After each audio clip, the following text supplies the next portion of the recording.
श्री अभिजित पाटील. धन्यवाद साहेब. औचित्याच्या मुद्द्याच्या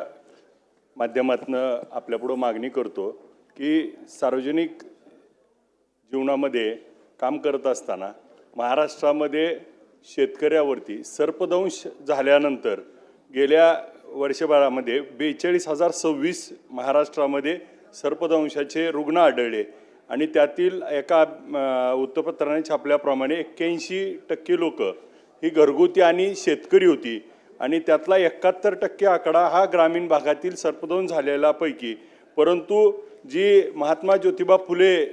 योजना आहे याच्यामध्ये मात्र ह्याला घेतलं जात नाही आणि त्याच्यासाठी सुरुवातीला 30 ते 40 हजार रुपयाची इंजेक्शन औषधं देणं गरजेचे असतात आणि याच्यामध्ये सगळे हॉस्पिटल घेण्यासाठी टाळाटाळ करतात आणि याच्यामध्ये मोठ्या प्रमाणामध्ये यामध्ये शेतकऱ्याचा मृत्यू होतोय. याचबरोबर जे ट्रॅक्टरवरती काम करणारे, कडबाकुट्टी करणारे असे जे शेतकरी आहेत आणि यांचा ज्यावेळेस अपघात होतो त्या अपघातात मात्र त्याला त्या योजनेचा लाभ मिळत नाही आणि ह्याच्यामुळं अनेक शेतकऱ्याला त्या ठिकाणी मोठं आर्थिक नुकसान होतं, कधीकधी जीव जातो आणि त्याच्या आर्थिक नुकसानीला ही सरकारच्या योजनेमध्ये हे समाविष्ट करणं गरजेचं आहे आणि सुसाईड केसेसमध्ये देखील त्या ठिकाणी यांचा समावेश नसल्यामुळं या अशा रुग्णांचा खूप मोठा त्रास होतो. दुसरा औचित्याच्या माध्यमातून मुद्दा असा आहे की सध्या राज्यामध्ये मका ह्याचं प्रमाण खूप त्या ठिकाणी उत्पादन वाढलं आहे आणि मके खरेदी केंद्र त्या ठिकाणी सुरू नाहीत आणि मका खरेदी केंद्रामध्ये जिथं सुरू आहेत